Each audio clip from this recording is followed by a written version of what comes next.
Hello everyone, this is Sir Ryan. Today we are going to discuss the first lesson in English 9, which is modals. Modal verbs are very important in English. We use them to express something that can probably, certainly, or possibly happen. Modal verbs help when speaking about ability, making requests and offers, asking permission, and more.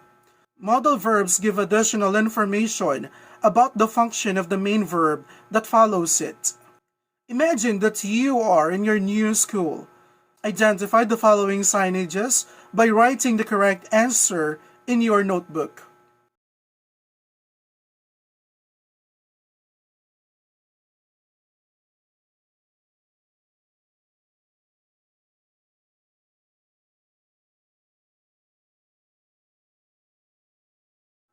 Alright, let us check now your answer. The first picture is unauthorized persons not permitted. The second one, of course, is very obvious, no smoking. The third one is no littering.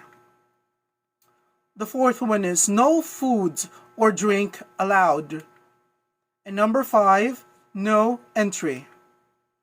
When we want to express permission, prohibition, not allowing something, or obligation or no obligation, we use modal verbs. So there are 3 types of modal verbs. First one is the prohibition. For prohibition, we use can't and mustn't. Can't and mustn't are used to show that something is prohibited or not allowed. For example, you can't go into that restaurant without a tie. Meaning to say you cannot go without a tie. You can't drive in this country unless you are over 18. You mustn't use your phone in class. Can't usually gives the idea of something that is against the rule. And mustn't means that it is the speaker who is the one imposing or telling the rule. Let's proceed to obligation. For obligation, we have to and must. Have to and must are both used to express obligation. There is a slight difference in the way both are used. Have to shows that the obligation comes from someone else, not the speaker. This is usually referring to a rule or law.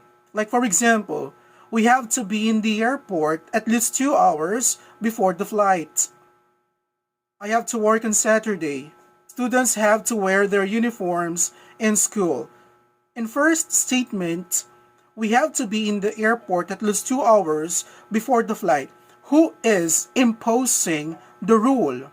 In the first statement, who is imposing the rule? It is from the airport authorities.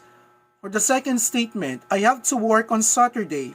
Who is imposing that rule? It is not the worker. Rather, it is what? It is not the worker. Rather, it is the boss. And students have to wear their uniforms in school. Who is telling them to wear their uniforms? It is the school administrators. Must shows us that the obligation comes from the speaker. It is from the speaker himself or herself. For example, I must hand in my thesis by tomorrow. So who is telling him or her to submit his thesis? It is himself. I really must call my parents. So who is telling him to call his parents? It is himself. I must stop smoking. No one is telling him to stop smoking but himself. So that is the difference between must and have to. When we say have to, the obligation is from someone else. And for must, the obligation is from the speaker. The third one is the modal of permission. For modal of permission, we have can and could.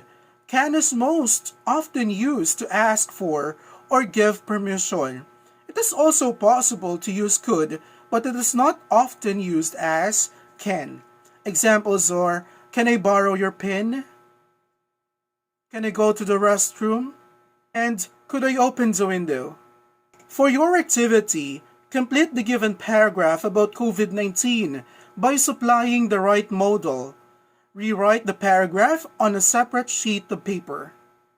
For your second activity, tell whether the underlined phrase expresses permission, obligation, or prohibition. Answer this in a separate sheet of pad paper.